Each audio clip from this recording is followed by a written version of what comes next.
Hey guys, so recently I've been looking at many other photographers' work because, we're at home and we have nothing to do, right? Some photographers that come in mind are people like Ernst Haas. I've always loved his work. I'm a big fan of his. And someone like Christopher Anderson. And I learned that they use pretty much any lens, any camera. They work with whatever they have and whatever they need to work with.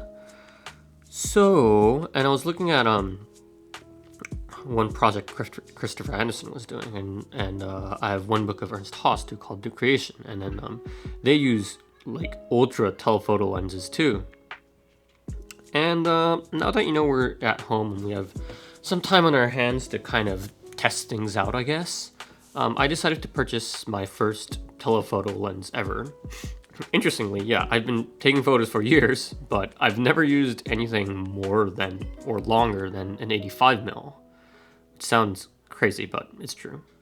So the lens I got and I will be using today is the Contax Yashica 135mm f2.8. So then I got an adapter for the EOS R so I can use this telephoto lens. I'll talk about the lens and the adapter maybe in a different video again. But this video I wanted to take a stroll around my neighborhood with the EOS R and the telephoto lens. I've taken a brief look at this, but I've never actually gone out with this lens yet. So let's see how it goes. But taking a look at it, this shit is long. It's long as hell. Like I've never used something more than an 85. So this is like, for me, it looks absurd. This is how long this fucking lens is. You see that tree? That's how close it is. That's how close it is. So let's go outside, and because we're using a telephoto lens, I was thinking of some preconceptions, what kind of stuff we can take. I was thinking of maybe focusing on things like shapes and light and some intense colors, and using some pre-framing.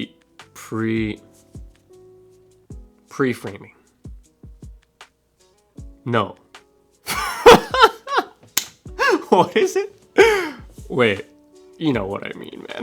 You know what I mean. What the fuck?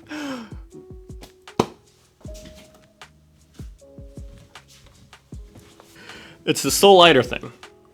Subframing. Yep. So let's go through that. I'll put the lens on the... okay, let's calm down. Okay. I'm calmed down. I'll put the lens on the camera, and then we're gonna go take a walk outside. Let's go.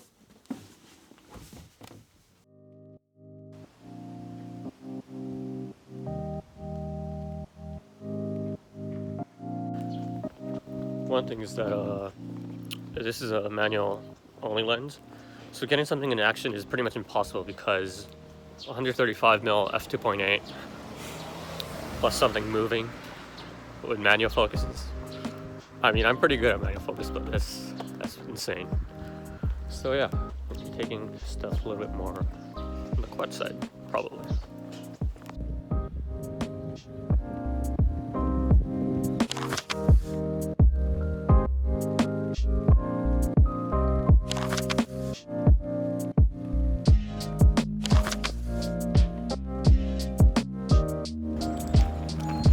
Okay, that might be something. That could work, actually, I think.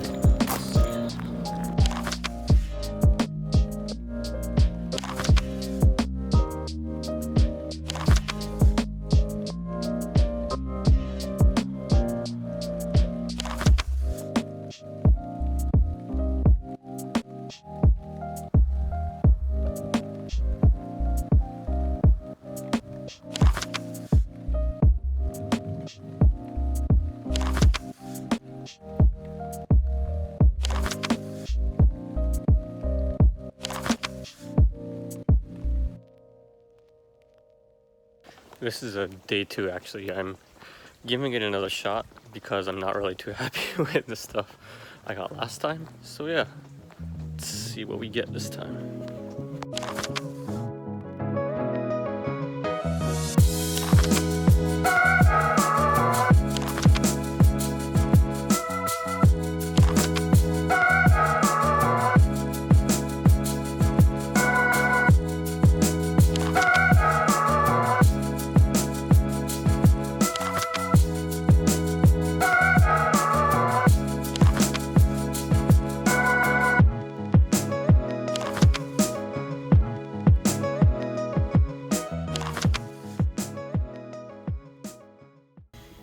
guys, so I'm back in my room, and as you see, we have a slight upgrade, let's say. See this shit? See this? That yellow thing? That's a cloth. Yeah. Well, anyways, back to the topic. So we're back, and I wanted to give you guys a few initial impressions I had, looking back at the photos, and how I felt, I'm shooting it, blah, blah, blah, blah, blah. So I think, well, going back to why I bought it in the first place, so I wanted to take portraits, but also wanted to take more like focused and abstract landscapes and kind of like textures and patterns, I guess. Do I think it serves that purpose? Yes, I think it does actually. And even with a manual lens, I think it's fine. Because at longer distances, like if you're focusing on something like 135 mil far, like that far away, unless it's like a bird, I think manual focus can do the job. And I think looking back, definitely this lens here has made me look at photographs in a different way. And, well, obviously so, as I think different focal lengths and different lenses, for example, different gear, does make you focus on different things, does make you look at different things that can either result in good or bad. And looking back at the images, I definitely do tend to look at more, as I said in the beginning of the video, things like colors, textures, shapes, geometry, I think. And you look in different directions too. I found myself looking up a lot actually. Probably maybe because of the afternoon light, I'm not too sure. And I think with a lens as long as something like 135, if you do have a specific focus, everything does seem to fall in place just because of that crazy compression. And you get to isolate like anything in the frame. If you have something very specific you want to concentrate on, you can take a photo of that with this, which is interesting. So if I had like a light reflecting on a house with nice orange afternoon light and the sky as a background, then I could choose the photograph to only be those two elements. Another point, the photos do tend to be simpler because there's less in the frame because of the compression, obviously. Whether that is your shtick or is not is totally dependent on who you are and what you like. But having an option to make things simpler is very interesting as an artistic choice. Artistic choice sounds so... I don't like that. Oh well. And going back to what I said in the beginning of the video with subframing, there we go, is I think I had that concept in mind because if you choose to include something in a frame with this long of a lens, the photograph tends to become one or two elements. Not that that's a bad thing, but things get really stale and too simple sometimes. So what subframing can do is it includes that just another layer to the photograph, which hopefully makes it a little bit more interesting. And kind of throwing that in sometimes I think it's a good choice, good move. Good move. Yeah, there we go. But I'm also a little bit conflicted on this notion of subframing, because then it's kind of like, yeah, you're adding layers to the photo just for complexity's sake, not because that was the photograph, I guess. But yeah, I think that debate is for some other video, maybe. I'm thinking too much. Oh yeah, also the bokeh. Beautiful. Nice. I like it. Not sure if it's due to this lens or due to just the nature of a 135. But yeah, as a 28mm and 35mm user, having that creamy ass, I don't know, that fall off is nice sometimes, and it does create some magic sometimes. Yeah, it feels kind of cheating. It sometimes feels like I'm cheating a bit because shooting at like 2.8 or at f4 just makes things so nice. Another point I wanted to make was maybe because I'm just not that experienced at using something as long as this, I was kind of retorting to preconceptions or, stereotypes of the kind of images that photographers that I know and like have shot with longer lenses. Does that make sense? So I found myself looking or aggressively looking for things that people that I like I said, like Ernst Haas, Christopher Anderson. Another person that I forgot to mention was Ralph Gibson. Yes, I love his work a lot.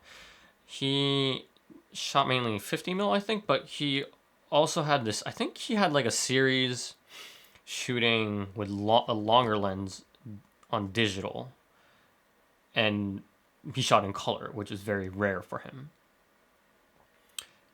Yes. And a lot of the images from that series, I recall, were these abstract, but not too abstract, colors and shapes, and they felt like jigsaw puzzles kind of fitting into each other. But with that nice long compression comes along with that nice bokeh, that nice color rendition, because everything is so focused. And I did find myself, although I don't remember all the photos from that, I was like, maybe I can do this or maybe I can do that. When I was hunting with this lens first. So yeah, I don't know if that means anything to you guys, but that was my thought process on using a lens for the first time. Okay, I think that's it. Thanks guys for watching.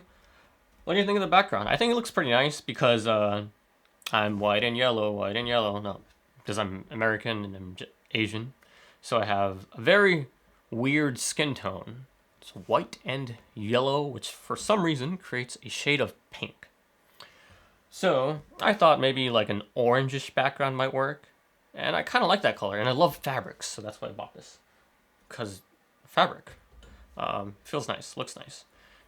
So yeah, let me know what you guys think. And if you're still watching, remember to leave a hopefully funny comment in the comment section below, so I can introduce that. No, so I can use that for my introduction in my next video. There we go. Goodbye, thanks for watching. So this is Elky. See you guys in the next video. Goodbye. I said goodbye twice, so goodbye.